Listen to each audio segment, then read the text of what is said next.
street marshals against street rulers, their fools like straight smashed my skull open, you know what I mean?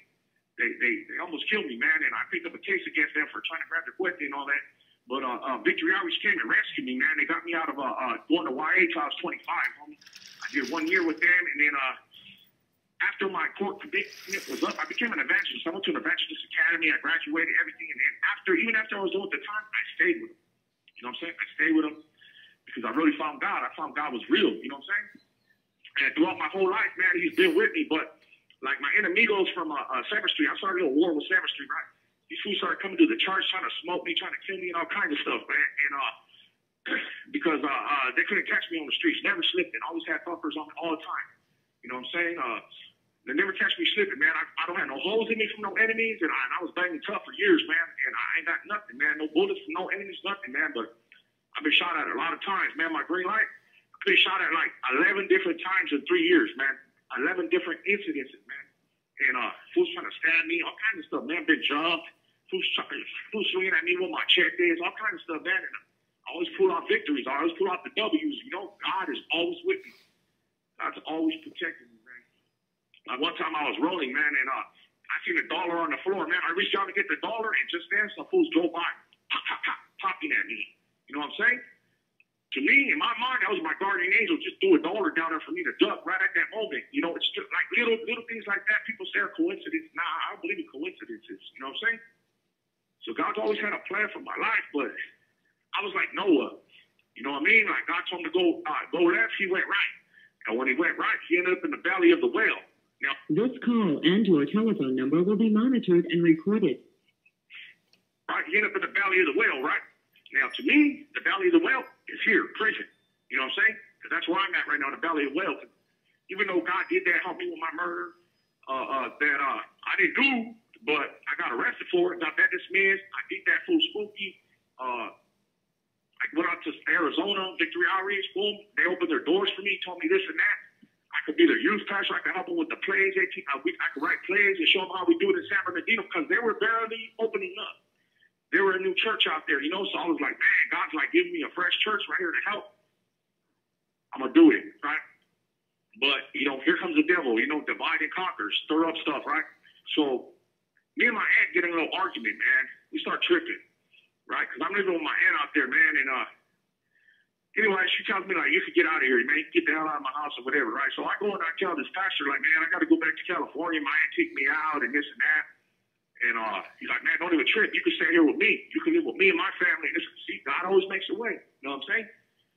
But here comes the devil again. My homies, like, my cousins come in. They tell me, like, man, what's up, bro? You going to leave the homies hanging on me? Like, what's up with that, homie? You know, you got things going on in Cali right now. You got the green light, homie. You made a deal with the homies that you'll be out there on them streets, homie, because, like, like, going back, I had a meeting, right? I had a green light, and I went to a meeting with my homies, and I told them, man, like, basically, look, I was there with, like, 80, 90 homies from North Side and the East Side. We were clicked up at the time.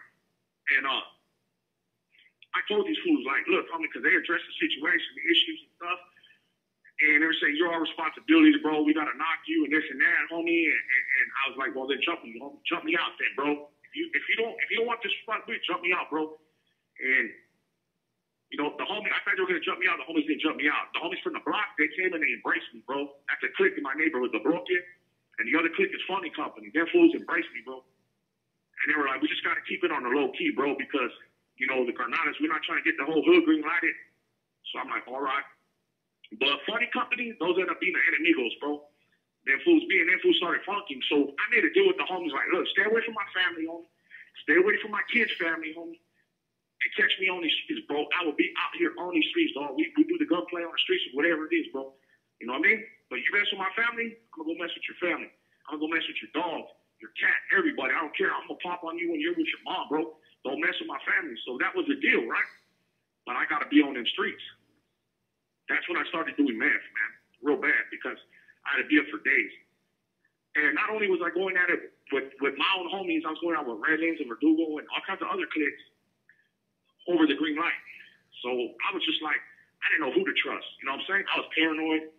You know, we'd be having sessions with the homies and stuff. And fools reaching their light in their pocket for a lighter. We'll be smoking dope. They reach in their pocket for a lighter, and I'm drawing down on them. Like, what you going for, homie? And He was like, damn, homie, you messing up my high, bro. I'm just going for my lighter. Oh, you better announce that shit, homie. You know what I mean? I don't know what you're going for, bro. You know my situation, you know? I was messing up food's highs and stuff, but long story short on that, I left, bro. I came back to Cali. I had killed Cali again 4 months later. I'm busted for another murder and attempted murder. I didn't keep my word to God, man. I messed up. And I knew I was done. I was like, man, I'm done this time, man. So I'm in the county jail right there fighting that for 8 months. Guess what? I'm put in a Christian tank, man, where there's 16 cells, 2 men in each cell. And like 12 of these people in that tank are all Christians. You know what I mean? I'm like, oh man, God put me in here. Like, he ain't giving up on me, man. I've seen it, but these fools just have Bible studies and all kinds of stuff going on, and there was no violence or nothing, man. And he put me in there, and people always trying to evangelize to me and tell me about God. I'm like, bro, I know more about God than you do, bro. Back up off me, man. God has nothing to do with me. God hates me. I broke my word to God, homie. I'm back in here. And in the Bible, it says it is better to have not known God than to know God and walk away. And that's what I did. And it says it'll be 7 times worse. And that's exactly what it was. My life was 7 times worse. Right? Now I'm fighting another murder. I'm fighting a carjacking. I'm fighting all kinds of stuff. But I'm fighting it for 8 months. And when I get there, one day I'm going to court. I'm getting ready for trial. And I see that cell. I prayed it, man. And I'm like, man, there's a magic cell right there. And the Holy Spirit was telling me, go in there and pray. Humble yourself, right? And I'm like, man, God, I know you ain't going to forgive me, man. You know, I know you ain't going to forgive me, man. You know my situation. And like on this case too, right? I was with my homie, right? And he got arrested for it, but they dismissed it on him and stuff, right? And so I was like, man, I was like, God, man, you know I didn't do this, God. You know what's up, man? Like, help me, God. You know, help me. I started praying. I humbled myself again. I didn't go in that cell, but I just started praying as I was walking. And when I went into the courtroom for trial, they were offering me a deal, 20 years. They couldn't find the witnesses. So they offered me a deal for 20 years. I shot it down. I said, let's go to trial. I said, all right, we'll get back Monday. Well, Monday when I'm dressed out, I go back, and so white boy comes up to me in the county jail. He's like, hey, Ron. I said, what's up? He goes, hey, your homie Mikey boy told me to tell you. Because Mikey boy was he was in the jury box with me. So Mikey boy told me to tell you, they dismissed your case when you left, fool. I said, is that right? Don't BS me, bro. He's like, no, serious. He said they dismissed your case when you left. I said, all right. So I go back to court, and I'm there, right? Like, man, what's up? I go, hey, Ramirez, that's the cop. I go, hey, Ramirez, what's up? Am I dressing out today for trial? He goes, yeah, you're dressing out. You can start picking jury. I said, all right. So I go, boom. I go to the jury box. I'm waiting for my lawyer. He goes, man, where's my client at? You don't even recognize me because I'm in a suit. I'm a sharp, you know what I mean? And he comes to see me. He goes, oh, all right, there you are. He goes, man, you look like a college student. I said, yeah, man, you know. And he goes, yeah, man, all right. He goes, look, man, I got good news. I got bad news. I said, what's that? He says, the good news is they dismissed your murder. I said, all right, well, that wasn't my murder, so I didn't do it, so that's good news. All right, cool. Next. Bad news is you're still going to prison. You got caught with a gauge in the 25. That's a probation violation. He said, that's a probation violation. The DA wants to give you 3 years. I said, run that in. I don't care, man. Because, like, low-key, like, I don't know what it is, homie. And, like, in the hood, in the model and all that, it's a rite of passage to go to prison. Like, I don't know, homie. We just grow up like, you ain't gangster till you hit prison, man. And you hit that front lines and you're under the gun gang banging. You know what I'm saying?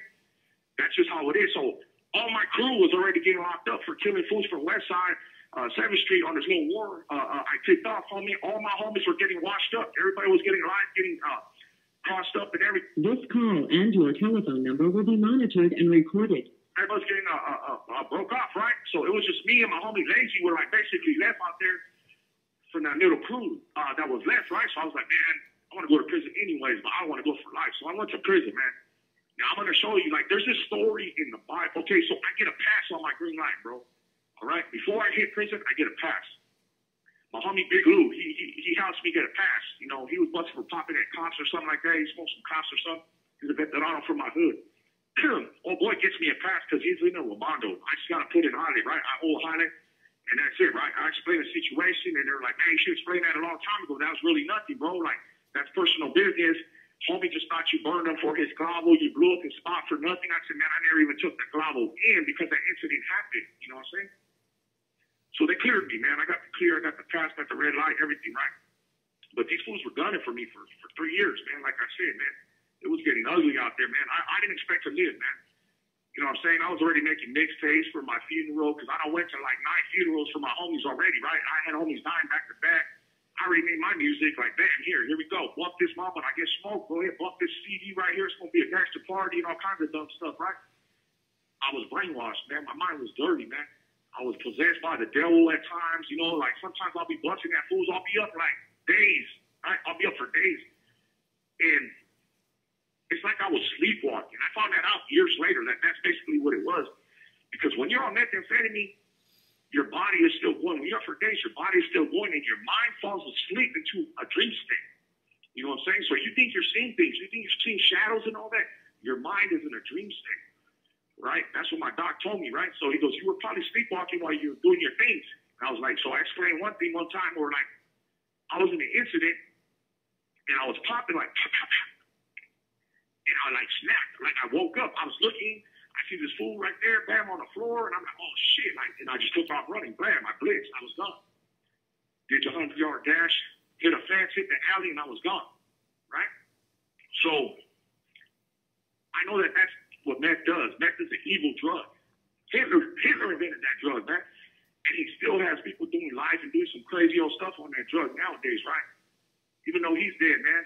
But so that's what happened with me with that, right? So I hit Wasco. I hit Wasco 8-yard, right? First time in prison, I hit a 3-yard, this and that. First time I get there, man, I ended up getting baptized in Wasco.